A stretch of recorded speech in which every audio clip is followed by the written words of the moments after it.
Hello, my name is Kirsten Connor, and today I will be discussing the topic of BIPOC representation in the fashion industry.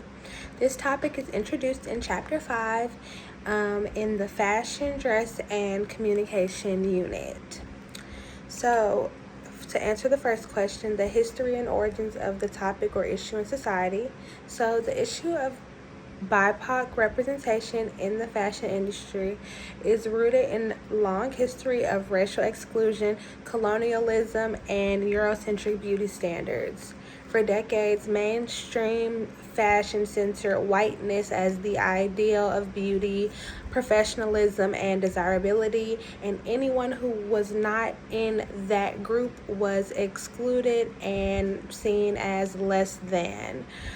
Historically, Black and Indigenous aesthetics were often taken without credit or respect through cultural appropriation, such as the use of traditional patterns, hairstyles, and garments being copied by major designers without any acknowledgement.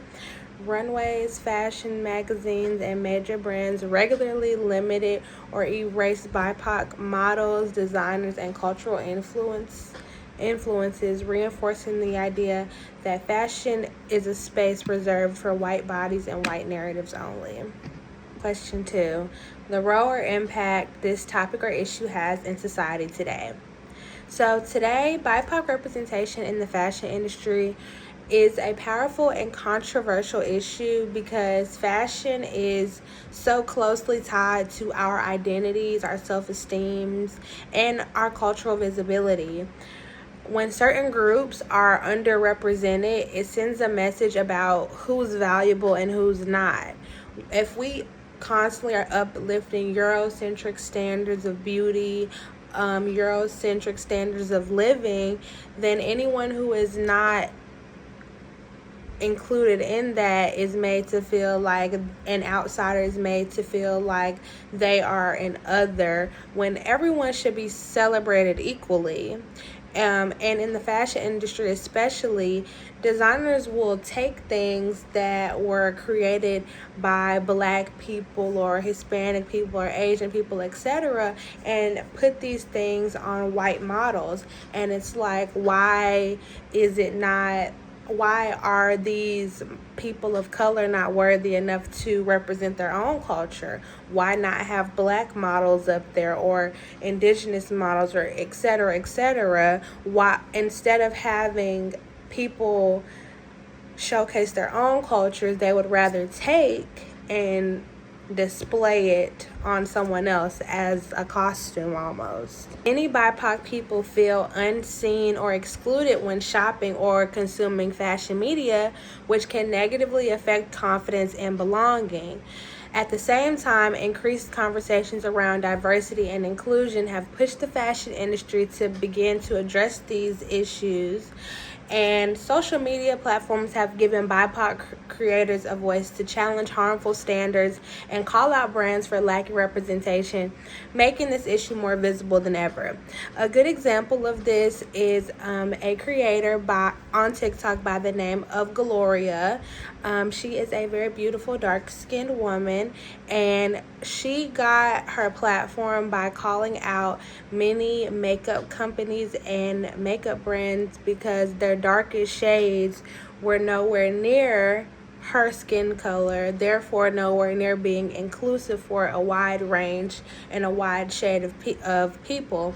What these makeup companies would do is they would say if they had like 50 shades of foundation, 40 of these shades would be garnered towards fair, lighter, whiter skin, and 10 shades would be for those of people of color, and maybe 2 shades would be for those with a deeper complexion such as mine.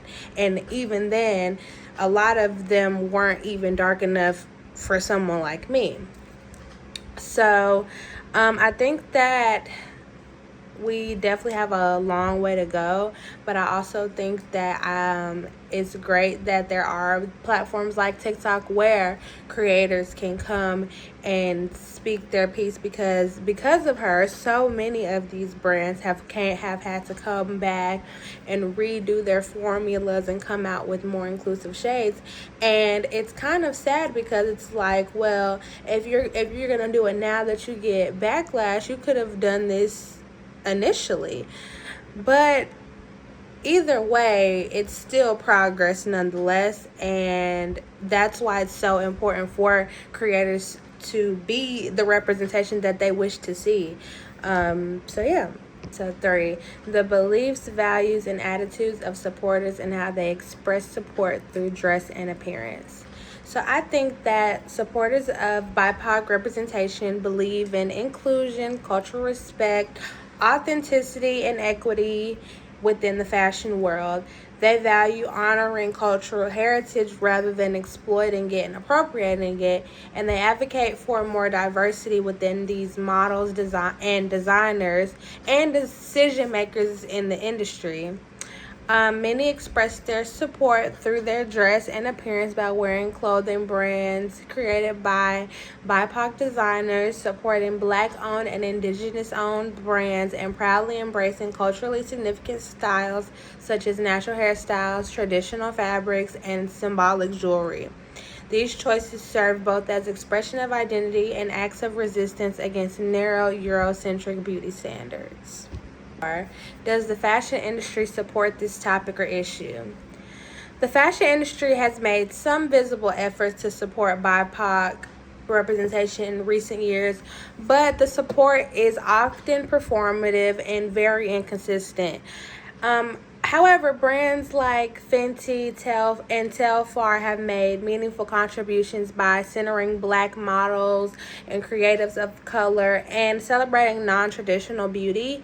Major fashion campaigns now feature more diverse body types, skin tones, cultural backgrounds than in the past.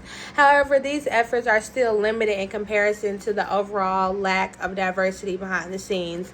A lot of these people in high positions and in leadership are non-Black, non-BIPOC, white individuals, so they still are not being as represented as they could be, because the people who are making the decisions, the people who are over these projects and over these campaigns, have their narrow way of looking at what is marketable and what is beautiful. I think for the fashion industry to truly show their support for BIPOC representation and inclusivity, they have to do more than showcase diversity in advertisement. They also need to hire BIPOC designers, photographers, executives, people who actually have the power to make decisions, because it's easy to put 10 Black models in a campaign, but if there's not even one Black person on your committee, if there's not even one Black person on your executive board, then how can these people truly be represented in a real and authentic way? Now, and 5, my personal subjective perception of the topic as a part of culture, society, and street style.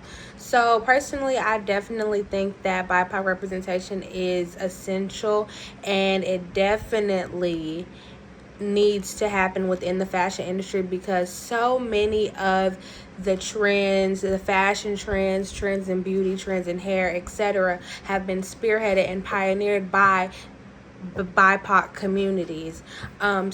Majority, if not all, of cultural dress and just fashion within urban spaces, within modern spaces, they have all been spearheaded by people of color. So they definitely deserve their representation, and I think that it's their right, because if you can acknowledge them enough to take their designs, then you can acknowledge them enough to give them credit when credit is due. No one is saying that you have to completely change up your campaign, but how hard is it to be inclusive? How hard is it to represent the people in America, in the world. We live in a very diverse world, so why should that not be reflected in what we're doing, in what we're showing in advertising?